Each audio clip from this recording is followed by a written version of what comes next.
নমস্কার সবাইকে, আহান আরাধ্যার ফ্যামিলি ব্লগে আপনাদের সবাইকে স্বাগত। তো আজকে আমি নিয়ে আসলাম কুলের আচার।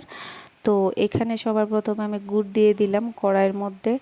তো গুড়টা আগে দেওয়ার কারণটা হলো যে গুড়টা একটু নাড়াচাড়া করে গুড়ের মধ্যে যে অনেক কিছু গুঁড়া টুড়া থাকে, যেমন অনেক কিছুই থাকে ময়লা, তো ওইগুলিকে আমি সবার প্রথমে ছেঁকে তারপর যে আমি যখনই আচার বানাই তো ওইগুলিকে আমি ছেঁকে তারপর আমি আচারটা বানাই, কারণ ওইটা তো আমাদের শরীরের জন্য খুব ক্ষতিকারক।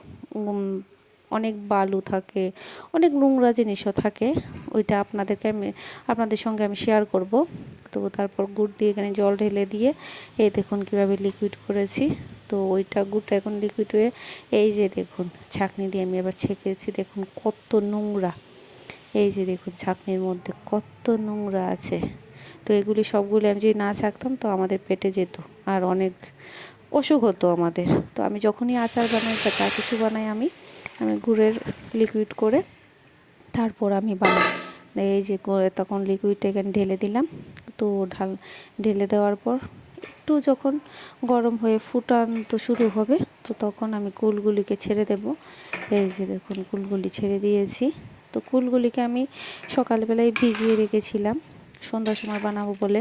তো তখনও কুলগুলি একটু নরম নরম ছিল। তো তারপর এখানে আমি কুলগুলিকে ভালো করে নেড়েচেড়ে একটু ফুটিয়ে নেব। দিয়ে এই যে দেখো ফুটিয়ে নিয়ে জলটা কি করেছি আমি শুকিয়ে নিয়েছি।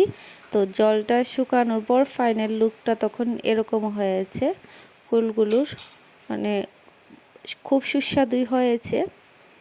এই যে দেখো আমি একটু ঝাল ঝাল টক টক মিষ্টি করেছি, ঝাল টক মিষ্টি। তো এই হলো আমার কুলের রেসিপি, কুল আচার।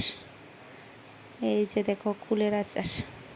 আমার ভিডিও যদি তোমাদের কাছে ভালো লেগে থাকে প্লিজ লাইক